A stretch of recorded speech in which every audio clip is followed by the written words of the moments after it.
Hi, in this video we'll see how to use the events in the SAP ALV reports. So we'll see the four events, that is initialization, then the add selection screen output, and the add selection screen on value request for. So the initial events, this is the first events as soon as the program is loaded. So these events get triggered and it is generally used for putting the default value on the screen. Second is the add selection screen. This is called as the process after input module, and this is generally used for the validation purpose. Third, you will see the add selection screen output. This is called as the PPO events, which is get triggered before the system displays the screen, and this is used to change the screen parameters, like you can make some fields in the display mode, or we can change the properties values of the screen fields using this event. Add selection screen on value request for. This is generally used for providing the F4 help through some internal table or through some other concept for the screen fields. So we'll see the one by one all those top four events in the ALV reports. So in the first session, we have created this report, it's a demo_PO report. So first let me add some field on the screen. Let the field is s_ernum, that is for EKKO ernum, that is the purchase order created by. And also let me add 3 radio buttons on the screen. Selection screen skip. So let me add 3 radio button.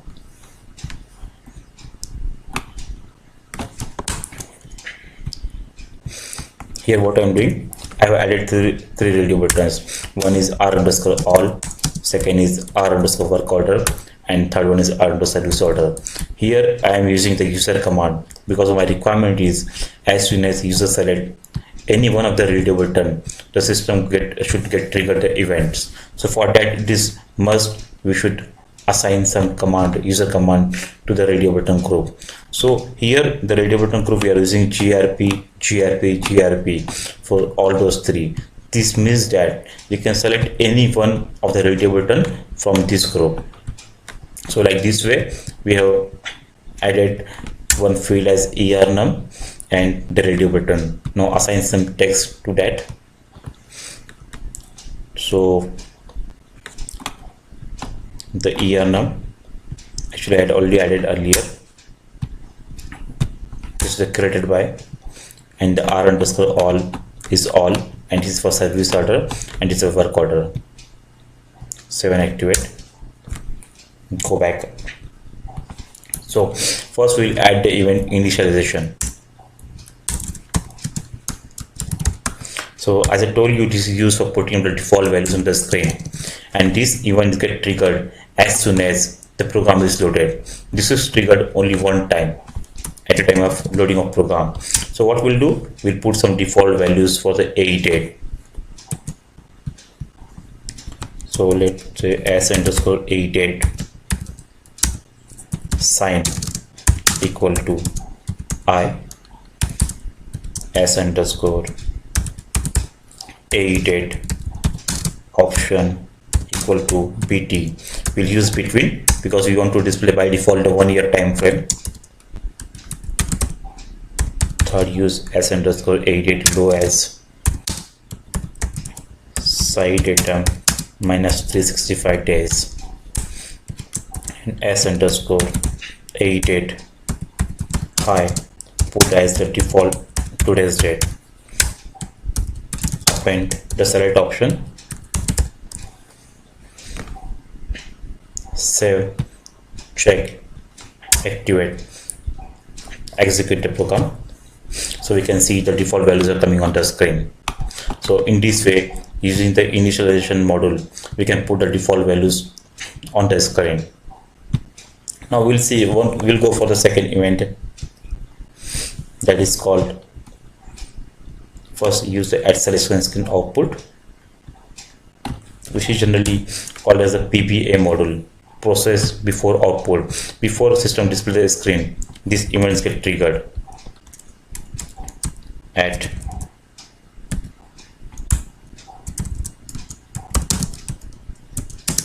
add selection screen output. So this event generally used to modify the screen properties. Like suppose based on the selection we want to make some field in the display mode, or we want to put some default values. So we can use this event add selection screen output. This is mostly used to modify, to change the properties of the screen that we'll see.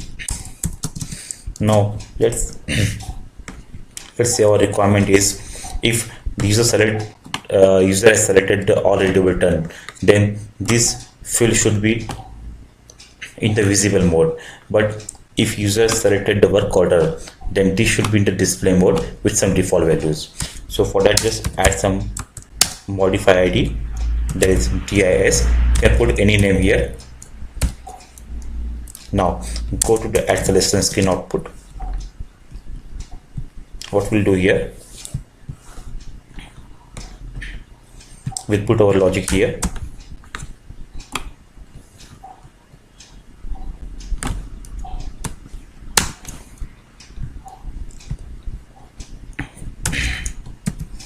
So if user select the all ready button, don't put any value in the purchase or document type.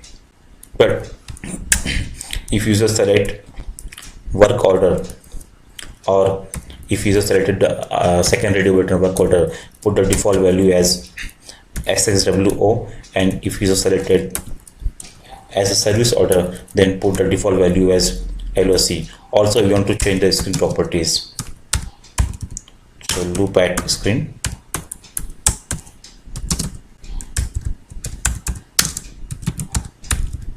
end loop.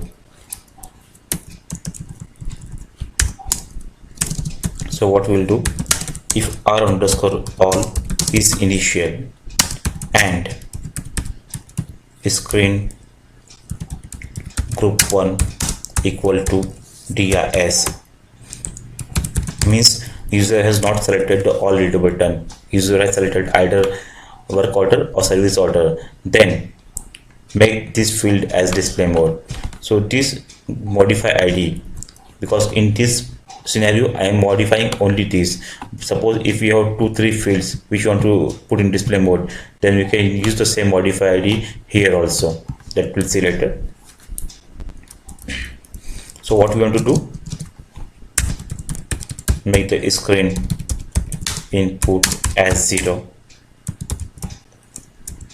modify screen, save, check, activate. Now we'll see what is the result of this. Execute. So by default it's scripting. Okay, so what happened here, in the initialization block, if r underscore all is initial and r underscore work is initial and r underscore so is initial, if all 3 ready buttons are initial, then make r underscore or as equal to x. So what we are doing, as soon as the program gets loaded, we are putting this value to x. Now execute. Now you can see this purchase order document type is in the input mode. As soon as select the work order, you can see this is gray out. User cannot change this value, and the default value is here as SXWO. As soon as select the service order, so you can see the value here is LOC, and this is in the gray out mode. Okay, now select all, so you can see that it is blank and user can enter the value. So basically the add selection screen output, this event is used to change the screen properties. We can make the screen field active, inactive. Okay, here as what we are done, I just make input as 0, and suppose you have a requirement like as soon as it is selected, don't display this field. Okay, okay, let's say this field, so we want to make this field as inactive. Okay, we don't want to display this field here. So what we'll do, we'll take one more ID,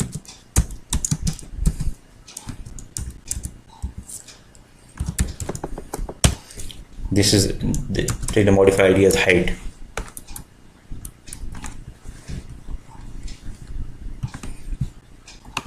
copy the same here.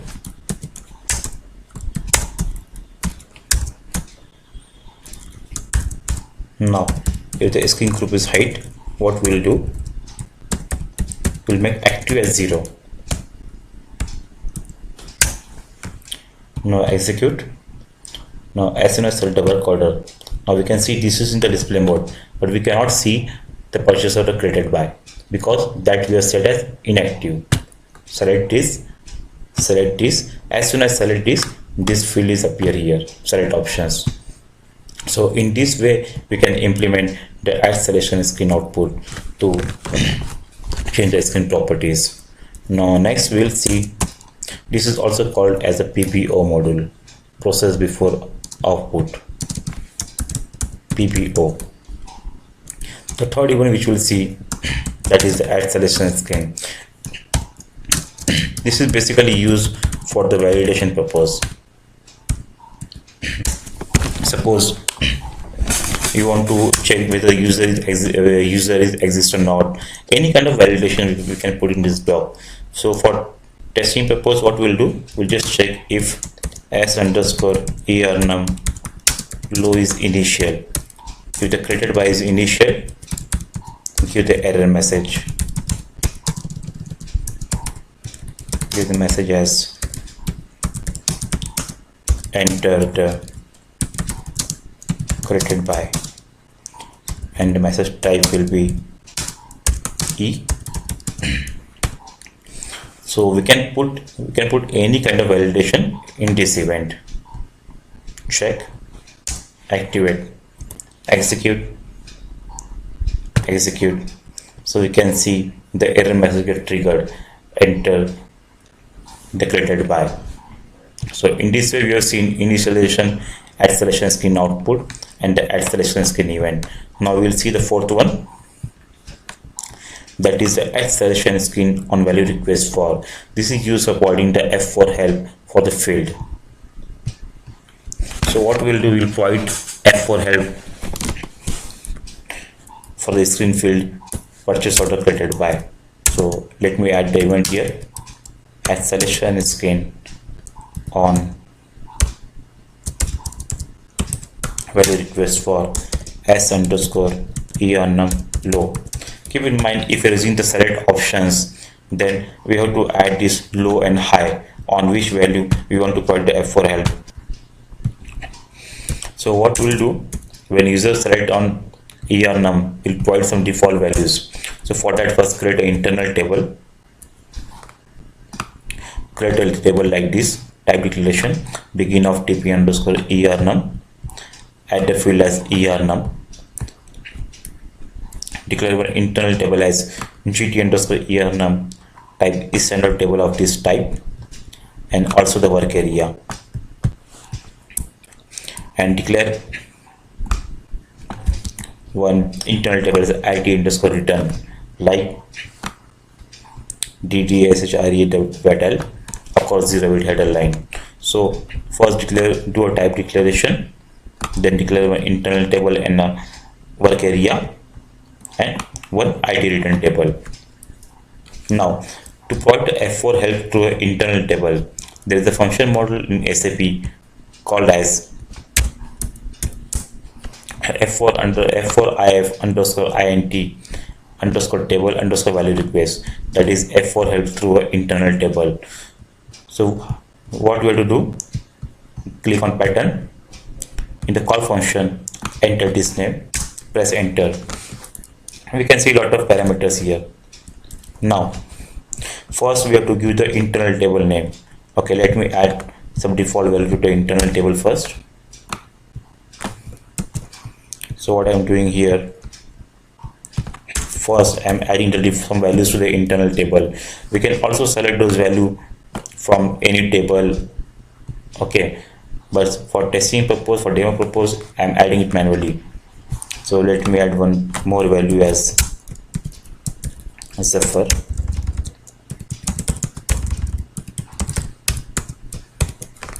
Now this is the internal table gt_enum.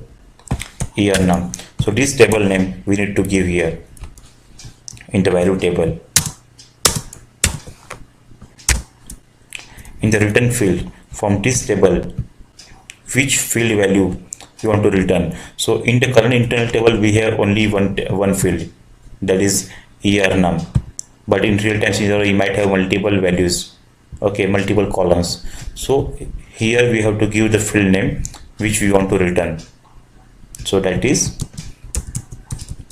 num in our scenario. There is one more field called as value underscore organization. Uncomment this and put the value as S.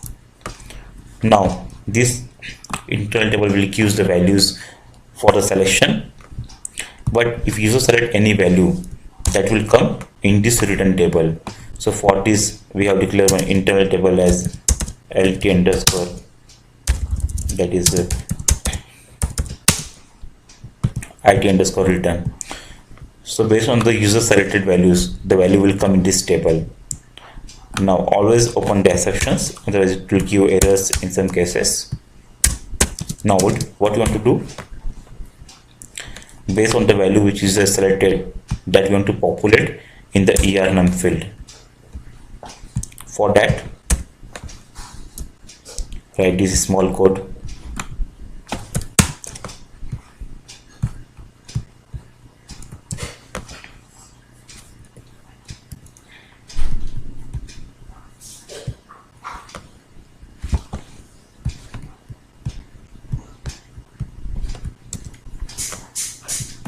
From the IT return table, this field value we are writing to s underscore num. Save, check, and activate. Execute the report. Now, as soon as I press F4 on this field, you can see the value developer 1 issuer Zephyr. If I double click here, that value comes here. If I double click here, this value comes here. So in this way we can implement the search help through internal table for a screen field by making the use of event at selection screen on value request for. Okay, so in this way we have seen 4 events which are commonly used in the ALV reports, that is the initialization, at selection screen, at selection screen output, and at selection screen on value request for. So in the next section we will see the remaining, that is the top of page, HTML top of page, user command, and PFA status. So to that you can do the practice of using those events in your program. So let me check, activate. Okay, so we'll see in the next session the remaining. Okay, so we'll see in the next session. Thank you.